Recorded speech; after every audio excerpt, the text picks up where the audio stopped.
दोस्तों, जय माता दी। स्वागत है आपका एक और नए प्यारे से इंफॉर्मेटिव वीडियो में।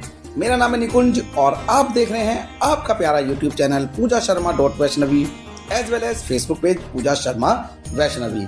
अभी जो नज़ारा देख रहे हैं माता रानी जी की धर्म की नगरी कटरा मेन चौक का देख रहे हैं और देख सकते हैं भक्तों की रौनक यहाँ पर भी किस तरीके से बनी हुई है। सायकालीन नज़ारा है माता रानी के दरबार से और आप देख रहे हैं कितना प्यारा। और सामने त्रिकुटा पर्वत, भक्तों की चहल पहल।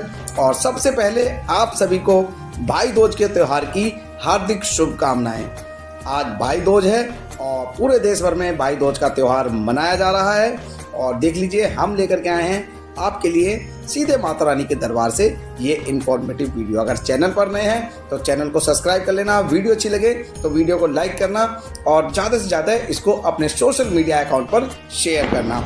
आज की वीडियो में सबसे पहले दिखाते हैं आपको ये जो नज़ारा देख रहे हैं, ये देख रहे हैं कटरा की दीपावली का नज़ारा। और देख लीजिए किस तरीके से आकाश में स्काई शॉट्स, आतिशबाजी दिखाई दे रही हैं। और इसी तरीके से 1 नवंबर को माता रानी के दरबार में भी दीपावली बनाई गई थी। देश भर में 31 अक्टूबर और 1 नवंबर को दोनों दिन दीपावली मनाई गई थी। कटरा में जो 1 नवंबर को दीपावली मनाई गई थी, ये उसका आप नज़ारा देख रहे हैं। वीडियो अच्छी लगी है तो वीडियो को लाइक करना। और अब बात करते हैं, सबसे पहले हम आज की वीडियो में बात करेंगे, सबसे पहले बात करेंगे मौसम की। साथ ही साथ आपको बताएंगे इस समय भक्तों की कितनी संख्या बनी हुई है माता रानी जी के दरबार में। साथ ही साथ बताएंगे अगर आप कटरा पहुंच रहे हैं तो कटरा में आप कहां पर रुकें। साथ ही साथ बताएंगे अर्धकुंवारी में वेटिंग टाइम कितना इस समय मिल रहा है भक्तों को। और इसके बाद बताएंगे कि स्नोफॉल आपको कब देखने के लिए मिलेगा माता रानी जी के दरबार में। तो वीडियो को इसको बिल्कुल मत करना और वीडियो में अंत तक बने रहना। और पूरी सटीक जानकारी आज हम आपको स्नोफॉल की देने वाले हैं इस वीडियो के अंदर। तो वीडियो करते हैं स्टार्ट। और सबसे पहले बात करते हैं कटरा में रुकने की। देखिए अभी जो नज़ारा देख रहे हैं माता रानी के दरबार कटरा का ही देख रहे हैं। और सबसे पहले भक्त यहीं पर पहुंचते हैं और माता रानी जी की यात्रा यहीं से शुरू होती है। कटरा के अंदर आपको बहुत सारे होटल्स, गेस्ट हाउस, धर्मशाला मिल जाती है। साथ ही साथ श्राइन बोर्ड का निहारिका कॉम्प्लेक्स भी आपको यहाँ पर मिल जाता है, जहाँ पे आप, अगर मैं इनके रेट की बात करूं तो डबल बेड का होटल आपको 700 रुपये से लेके 1200 रुपये तक में अच्छा मिल जाता है। साथ ही साथ 3 बेड 4 बेड आपको 1200 से 1500 और 1500 से 1800 रुपये के बीच में मिल जाता है। अगर धर्मशाला की बात करूं तो धर्मशाला आपको 500 रुपये से लेकर 700 रुपये तक में मिल जाती हैं। और धर्मशाला के अंदर मैं अगर हॉल की बात करूं तो वो आपको 50 रुपये पर व्यक्ति के हिसाब से भी मिल जाता है। कुछ लोग यहाँ पर सिर्फ नहाने धोने के लिए भी आपको अरेंजमेंट कर देते हैं, जिसमें कि वो 100 रुपये या 75 रुपये या 100 रुपये कुछ इस तरीके से भी आपसे पैसे ले लेते हैं। बाद में आपका सामान क्लॉक रूम में रख लेते हैं और जब आप आते हैं तो आपको आपका क्लॉक रूम से सामान दे देते हैं और वो कुछ ही अमाउंट में आपको नहाने धोने के लिए भी सुविधा दे देते हैं। तो आप इस तरीके से भी माता रानी की यात्रा कर सकते हैं। अब बात करते हैं सबसे पहले यात्रा शुरू करने से पहले आपको क्या करना होता है। यात्रा शुरू करने से पहले सबसे पहले लेना होता है यहाँ पर RFID card. RFID card Mata Rani के दरबार कटरा चौक पर ही मिल जाता है आपको। अगर आप ट्रेन के माध्यम से आ रहे हैं तो रेलवे स्टेशन पर मिल जाता है और आपको निहारिका कॉम्प्लेक्स के अंदर भी RFID कार्ड मिल जाता है। RFID कार्ड लेने के लिए काउंटर सुबह 4 बजे खुल जाते हैं और रात्रि में 10 बजे तक खुले रहते हैं। RFID कार्ड लेने के 8 घंटे से 12 घंटे के अंतराल में आपको अपनी यात्रा शुरू करनी होती है। और RFID कार्ड लेने के लिए आपके पास आपका एक पर्याप्त आधार कार्ड या वोटर ID कार्ड होना बहुत जरूरी है। इसके बिना आपको RFID कार्ड नहीं मिलने वाला है। RFID कार्ड पूरा ट्रेसेबल होता है। अगर आप कहीं खो जाते हैं या गुम हो जाते हैं तो RFID कार्ड की मदद से आपको एक बार सर्च किया जा सकता है श्राइन बोर्ड के द्वारा। अभी जो नज़ारा देख रहे हैं माता रानी के दरबार कटरा का ही देख रहे हैं और भक्तों की रौनक आप देख सकते हैं किस तरीके से बनी रहती है कटरा मेन चौक पर। और यहाँ से अब करते हैं अपनी यात्रा की शुरुआत और बढ़ते हैं सीधा माता रानी के दर्शनी दरवाजे की तरफ।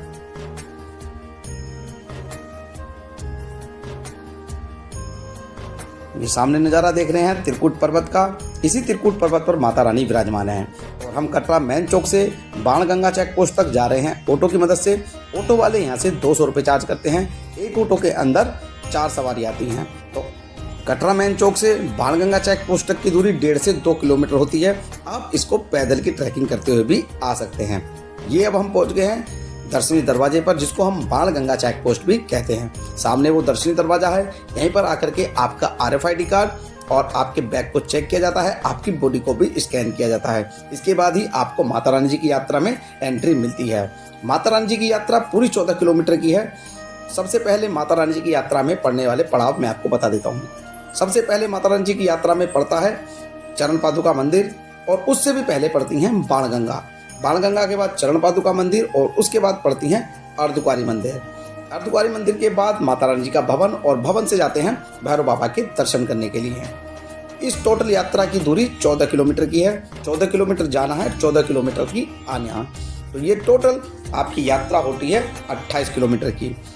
बाणगंगा चेक पोस्ट से अर्धकुंवारी तक की दूरी 6 किलोमीटर की है, और अर्धकुंवारी से भवन तक की दूरी भी 6 किलोमीटर की है। 2 किलोमीटर की दूरी भवन से भैरव बाबा की है।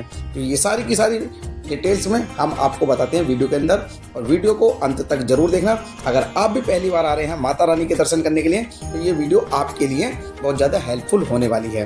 तो वीडियो में पढ़ते हैं आगे, और अब बात करते हैं अंदर यात्रा मार्ग में एंट्री करने के बाद आपको क्या करना है। माता रानी जी की यात्रा में एंट्री करते ही थोड़ी सी दूर चलने पर आपको ये लंगर दिखाई देता है। ये लंगर श्री गुलशन कुमार जी का है, जो वर्षों से माँ भगवती की यात्रा में चलता रहता है निःशुल्क। इसकी टाइमिंग है सुबह में और शाम में ये चलता है, और भक्तों को यहाँ पर निःशुल्क भोजन कराया जाता है। गुलशन कुमार जी का ये लंगर सबसे पहला पड़ाव है माता रानी जी की यात्रा में। आप जब यात्रा शुरू करते हैं तो यात्रा के 400-500 मीटर के दायरे पर ही ये सबसे पहले लंगर दिखाई देता है, और यहाँ पर बहुत सारे भक्त खाना खा करके अपनी यात्रा को आगे की तरफ बढ़ाते हैं। माता रानी जी की यात्रा में हमेशा इसी तरीके से भीड़ चलती रहती है, जैसा कि आप वीडियो में देख रहे हैं। ढोल नगाड़े बाजे आपको यहाँ पर बजते हुए दिखाई देते हैं, और भक्त पूरे उल्लास के साथ माँ भगवती की यात्रा करते हैं। अब बात करते हैं माता रानी जी की यात्रा में आपको यहाँ पर क्या सुविधा मिलती है। देखिए, माता रानी जी की यात्रा में जब आप एंट्री करते हैं तो सबसे पहले आपको यहाँ पर मिलने वाली सुविधाओं की मैं बात बता देता हूँ।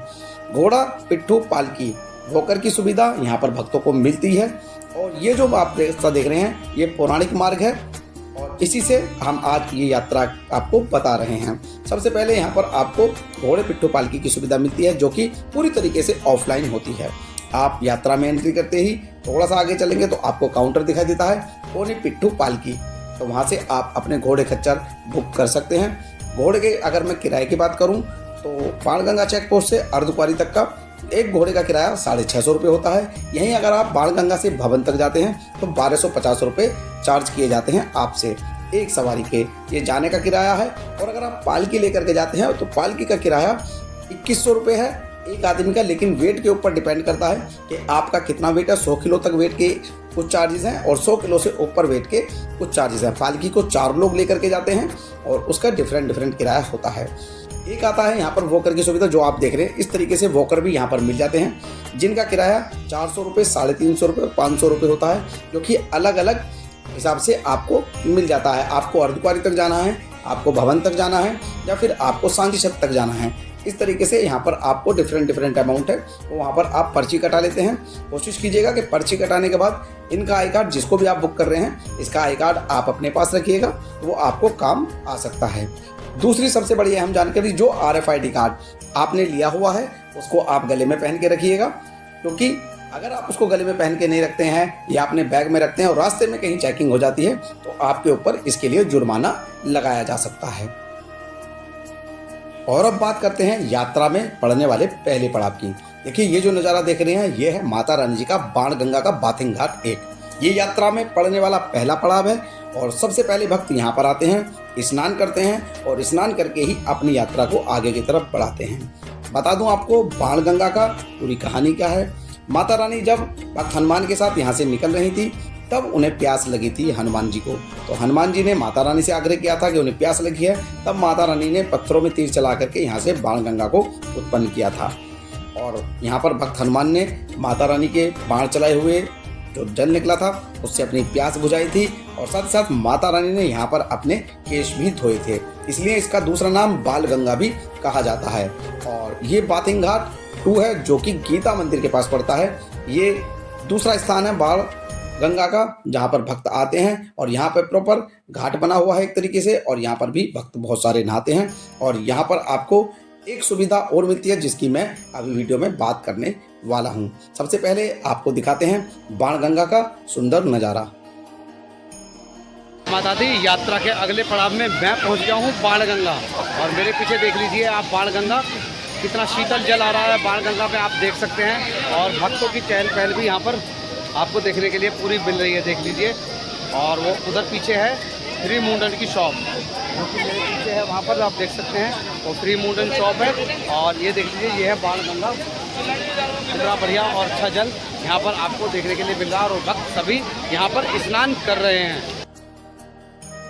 जैसा कि आपने देखा ये बाणगंगा है और यहाँ पर ही भक्त स्नान करके अपनी यात्रा को आगे बढ़ाते हैं। और यहाँ पर दिखाया हमने फ्री मुंडन शॉप भी है, जिन बच्चों के मुंडन होते हैं उनके मुंडन यहाँ पर हो जाते हैं। सुबह 6 बजे ये मुंडन शॉप खुल जाती है और शाम 5-6 बजे तक ये मुंडन शॉप खुली रहती है। पहले जो आता है उसका यहाँ पर मुंडन हो जाता है। तो आप आकर के अगर बच्चों के मुंडन आपको कराने हैं तो आप यहाँ पर निःशुल्क करा सकते हैं। और ये बाणगंगा जहाँ पर आप स्नान करते हैं। माता रानी जी की यात्रा 12 महीने 24 घंटे इसी तरीके से चलती रहती है। यात्रा के दूसरे पड़ाव में मैं पहुंच गया हूं माता चरण पादुका मंदिर, और आप दर्शन कर रहे हैं चरण पादुका मंदिर के। माता चरण पादुका मंदिर बहुत भव्य और विशाल बना हुआ है, जो कि माइन बाणगंगा चेक पोस्ट से 2.5 किलोमीटर की दूरी पर पड़ता है। और ये पहला दर्शन है माता रानी का। यहाँ पर माँ के चरणों के दर्शन करते हैं सभी भक्त।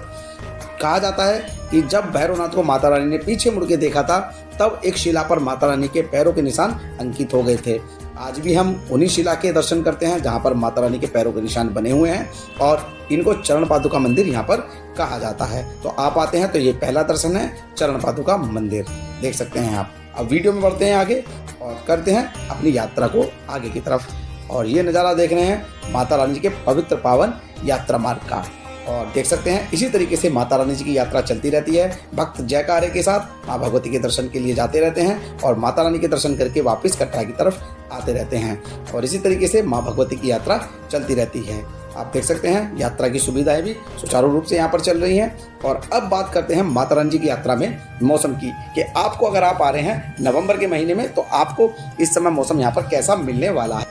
अगर मैं मौसम की बात करूं तो अगर आप नवंबर में यात्रा करने के लिए आ रहे हैं तो आपको मौसम यहाँ पर बहुत ज़्यादा सर्दी का मिलने वाला है, क्योंकि आने वाले समय में सर्दी बढ़ जाएगी और सर्दी आपको यहाँ पर फरवरी मार्च तक देखने के लिए मिलती है। वैसे तो आप किसी भी मौसम में माता रानी के दरबार में आएंगे तो आपको रात्रि के समय भवन पर सर्दी देखने के लिए मिलने वाली है, लेकिन अगर आप हाल फिलहाल में आ रहे हैं माता रानी के दर्शन करने के लिए तो आप सर्दी यहाँ पर बढ़ गई है। कटरा में भी सुबह और शाम में आपको गर्म कपड़ों की आवश्यकता पड़ सकती है। साथ ही साथ भवन पर अगर आप रुक रहे हैं तो आपको वहाँ पर भी गर्म कपड़ों की आवश्यकता पड़ सकती है। इसलिए आप अपने साथ एक ब्लैंकेट जरूर लेकर के आइएगा, जिससे कि आपको किसी दिक्कत का सामना ना करना पड़े। वैसे वहाँ पर आपको ब्लैंकेट स्टोर भी है, वहाँ पर भवन पर मिल भी जाता है कुछ सिक्योरिटी अमाउंट दे करके। मौसम की ओर मैं अन्य बात करूँ तो आने वाले दिनों में यहाँ पर बारिश की संभावना भी देखने के लिए आपको मिल सकती है। तो साथ में एक रेनकोट भी आप कैरी कर लीजिएगा, क्योंकि बारिश होने के बाद यहाँ पर मौसम और ज़्यादा सर्दी का हो जाएगा।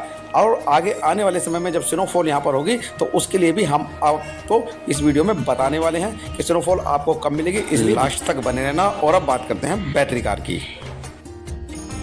ये जो नज़ारा देख रहे हैं ये बैटरी कार का काउंटर है, जो कि अर्धकुंवारी के पड़ाव पे पड़ता है। यहाँ से 2 रास्ते जाते हैं, एक हिमकोटी होते हुए जाता है जिस पर ये बैटरी कार का काउंटर है, दूसरा जाता है सीधा अर्धकुंवारी के लिए। तो अभी हम हिमकोटी वाले रास्ते से जा रहे हैं सीधा माता रानी जी के भवन, और ये दिखाते हैं आपको। ये है आपका बैटरी कार का काउंटर। यहाँ से आपको ऑनलाइन टिकट करके आते हैं तो भी आपको यहीं पर रिपोर्ट करना होता है। अगर आपको ऑफलाइन टिकट चाहिए तब भी आपको यहाँ पर लाइन में आके लगना होता है। जितने स्लॉट्स उस समय खाली होते हैं ऑफलाइन टिकट के लिए आपको यहाँ पर मिल जाते हैं टिकट। ज़्यादा लोगों को यहाँ पर टिकट नहीं मिलता है, क्योंकि इसकी मैक्सिमम टिकट ऑनलाइन ही बुक हो जाती हैं। यात्रा शुरू करने से पहले जिस दिन आप टिकट बुक करते हैं उससे अगले 2 महीने तक की टिकट ओपन खुली रहती है। माता रानी जी की वेबसाइट www.maavaishnodevi.org पर आप 2 महीने आगे तक की टिकट बुक कर सकते हैं। तो आप भी अगर आएंगे और आप बैटरी कार की सेवा यहाँ से लेना चाहते हैं तो आप ऑनलाइन टिकट बुक करके आइएगा, क्योंकि ऑफलाइन टिकट में बहुत कम चांस होते हैं यहाँ पर मिलने के बैटरी कार। तो अब वीडियो में बढ़ते हैं आगे, और ये जो नज़ारा आप देख रहे हैं ये देख रहे हैं माता रानी जी के हिमकोटी मार्ग। एक तरफ हिमकोटी मार्ग है, दूसरी तरफ जो नीचे की तरफ से रास्ता आ रहा है वो है नया ताराकोट मार्ग। इसके लिए भी हमने एक डेडिकेटेड वीडियो बनाया हुआ है, आप उसको देख सकते हैं। अभी एक इन्फॉर्मेशन हम आपको इस रास्ते के लिए देते हैं कि ये रास्ता नया ताराकोट मार्ग थोड़ा सा लंबा पड़ता है, लेकिन इस पर चढ़ाई बहुत कम है। बुजुर्ग लोगों के लिए बहुत अच्छा है। रास्ते में आपको इसमें लंगर की सुविधा भी मिलती है। ये सामने जो रास्ता देख रहे हैं यही वाला वो नया रास्ता है। इसमें आपको लंगर की सुविधा मिलती है, साथ ही साथ आपको पानी की सुविधा, शौचालय की सुविधा, सब कुछ मिलता है। बस आपको इस पे घोड़ा, पिट्ठू, पालकी, खच्चर या और अन्य सुविधाएं इस रास्ते पर नहीं मिलती हैं। इस पे आपको ही पैदल की ट्रैकिंग करते हुए जाना पड़ेगा। अभी जो नज़ारा देख रहे हैं ये देख रहे हैं अर्धकुंवारी के उसी पॉइंट का, जहाँ से आप अर्धकुंवारी भी जा सकते हैं, आप नीचे कटरा भी जा सकते हैं पौराणिक मार्ग से, या नए ताराकोट मार्ग से, या फिर आप माता रानी के भवन जाते हैं। तो हम जा रहे हैं माता रानी के भवन। और ये नज़ारा देख रहे हैं आप हेमकोटी मार्ग का। हेमकोटी मार्ग पे आपको बैटरी कार की सुविधा मिल जाती है, साथ में पालकी वाली सुविधा भी आपको हेमकोटी मार्ग पे मिल जाती है। ये वॉकर की सुविधा भी आपको यहाँ पर मिल जाती है। बात करते हैं खाने पीने की क्या व्यवस्था आपको यहाँ पर मिलती है। जी हाँ, पूरे रास्ते में आपको खाने पीने की परेशानी नहीं होगी। मेन यात्रा शुरू करने से 3 किलोमीटर तक आपको पूरे तरीके से बाजार मिलता है। उसके बाद भी आपको यहाँ पर श्राइन बोर्ड के द्वारा चलाए जाने वाले भोजनालय, जिसमें आपको चाय, कॉफ़ी, आपको बटर टोस्ट, साथ ही साथ कढ़ी चावल, राजमा चावल, चना पूरी, इस तरीके की चीज़ें मिल जाती हैं। उसके अलावा भी यहाँ पर पूरे स्नैक्स के स्टॉल लगे हुए हैं। यहाँ पर आप बर्गर, पिज़्ज़ा या फिर पेटीज, सब चीज़, साथ ही साथ फलों की चाट, फ्रूट चाट, जूस, मौसमी का जूस, हर तरीके की सुविधा आपको यहाँ पर मिल जाती है। तो आप बिल्कुल इस रास्ते से जा सकते हैं और इस रास्ते पे कोई परेशानी नहीं है। माता रानी जी की यात्रा में 2 रास्ते हैं। एक नया रास्ता है जो कि इसे हेमकोटी मार्ग है, और दूसरा पौराणिक रास्ता है जो कि सांझी छत और हाथी मत्थे होते हुए जाता है। तो बहुत सारे भक्त उससे भी जाते हैं। उस रास्ते पर आपको घोड़े, पिट्ठू, पालकी की सुविधा भी मिल जाती है। लेकिन बहुत सारे भक्त हैं जो कि इसी रास्ते से माता रानी के दरबार की तरफ जाते हैं, और हम भी इसी रास्ते से जा रहे हैं। अब हेमकोटी मार्ग पूरी तरीके से रास्ता टीन शीट से कवर है, तो आपको इस रास्ते पर ज़्यादा धूप का सामना नहीं करना पड़ता है।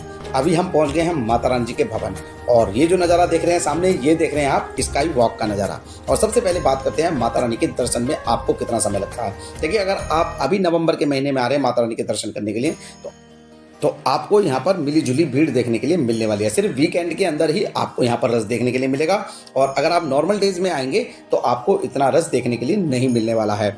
अगर मैं दर्शनों की बात करूँ, दिन में आप सुबह 11 बजे से शाम को 4 बजे तक अगर दर्शन करते हैं तो आपको 45 मिनट तक का समय लगता है माँ भगवती के दर्शन करने के लिए। ये जो नज़ारा देख रहे हैं ये गेट नंबर 3 है, और सामने जो देख रहे हैं ये लाइन यहीं से लग के माता रानी के दर्शन के लिए सभी भक्त जाते हैं, जैसा कि आप वीडियो में देख सकते हैं। ये एक्सक्लूसिव नज़ारा है। वीडियो अच्छी लग रही है तो वीडियो को लाइक करना, चैनल को सब्सक्राइब करना, क्योंकि हम आपके लिए ये बहुत ही इंपॉर्टेंट वीडियो लेकर के आए हैं। और अगर रात्रि के समय में आप दर्शन करते हैं माता रानी के, रात को 11 बजे से सुबह 4 बजे तक, तब भी आपको दर्शन करने में ज़्यादा समय नहीं लगेगा।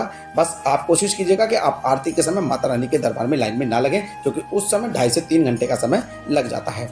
अभी दर्शन कर रहे हैं माता रानी जी के दिव्य भवन के, और देख सकते हैं फसाड लाइटिंग में सजा माता रानी का दरबार रात्रि के समय में कैसा दिखाई देता है, आप देख सकते हैं। और अब बात करते हैं स्नोफॉल की। देखिए, नवंबर का महीना चल रहा है और बहुत सारे भक्त पूछ रहे हैं कि माता रानी जी की यात्रा में स्नोफॉल कब होगा। देखिए, स्नोफॉल का एग्जैक्टली किसी को नहीं पता होता है कि स्नोफॉल कब होने वाला है। अगर मैं 2024 जनवरी की ही बात करूं तो पूरी जनवरी पिछली बार स्नोफॉल नहीं हुआ था, और भक्त काफ़ी मात्रा में यहाँ स्नोफॉल देखने के लिए पहुंचे थे, लेकिन स्नोफॉल नहीं हुआ था। मौसम कब बन जाएगा, कब बिगड़ जाएगा, कुछ नहीं है, सब कुछ माता रानी जी के हाथ में है। वैसे अगर मैं और समय का एक्सपीरियंस बता दूं तो दिसंबर के लास्ट में और जनवरी के शुरू में काफ़ी बार स्नोफॉल माता रानी के दरबार में हो जाता है। इस बार हम माता रानी जी से प्रार्थना करेंगे कि भक्तों को जल्दी से जल्दी स्नोफॉल देखने को मिले, और सब कुछ माता रानी जी के हाथ में है। और अब बात करते हैं रोपवे सेवा की, जो माता रानी के दरबार में चलती है भवन से लेकर भैरव घाटी के लिए। देखिए, भैरव घाटी की दूरी माता रानी के दरबार से 2 से 2.5 किलोमीटर की है, जिसको बहुत सारे भक्त पैदल भी जाते हैं और रोपवे की मदद से भी जाते हैं। रोपवे में एक बार में 40 से 50 भक्त जाते हैं ट्रॉली के अंदर, जिसका टिकट 100 रुपये पर व्यक्ति है, और इसका टिकट ऑनलाइन ऑफलाइन दोनों तरीके से मिलता है। ऑफलाइन टिकट लेने के लिए आपको दुर्गा भवन के बेसमेंट में जाना होगा, और वहाँ पर भी लंबी लंबी कतारों का आपको सामना करना पड़ सकता है। इसलिए आप ऑनलाइन टिकट बुक करके आइएगा। ऑनलाइन टिकट कम से कम 24 घंटे पहले बुक होता है रोपवे का।